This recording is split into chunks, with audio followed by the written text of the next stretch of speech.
Uwiteka kwangezeho ansohora ndi mu mwuka, aramanura angeza mu kibaya cyari cyuzuyemo amagufa, anzengurukana aho yayajikije hose, maze mbona ari menshi cyane muri cyo kibaya, kandi yari yarumye rwose.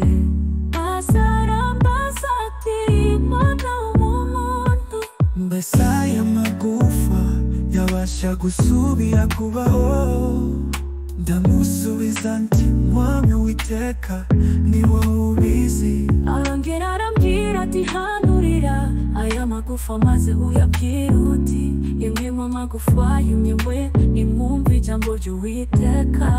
Ko niko Mwami Uwiteka abwira aya magufa ngo dore ngiye kubashyira mu mwuka ngo mubeho, ngiye kubateraho imitsi mbakwizera inyama kandi mbatwikirize uruhu, bashyire mu mwuka mubone kubaho, umenye yuko ndi Uwiteka.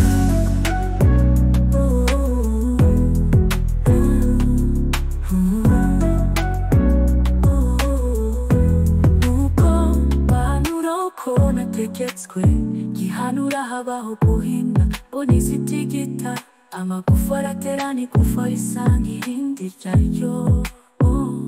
Nuko nitegereje mbona imitsi yafasheho, maze inyama ziyameraho byoroswa uruhu, ariko nta mwuka wari ubirimo.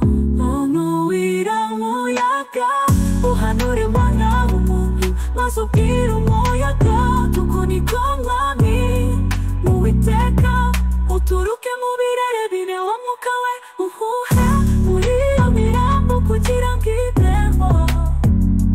Nuko mutanura ko yantegetse maze umwuka winjiramo, nuko iba wihagarara ku maguru yayo yiremamo inteko nyinshi cyane. Maze arambwira ati Mwana w'umuntu, ayo magufa ni ay'ab'inzu ya Isirayeli yose. Dore baravuga bati amagufa yacu arumye kandi ibyiringiro byacu biraheze, ko ciwe burundu.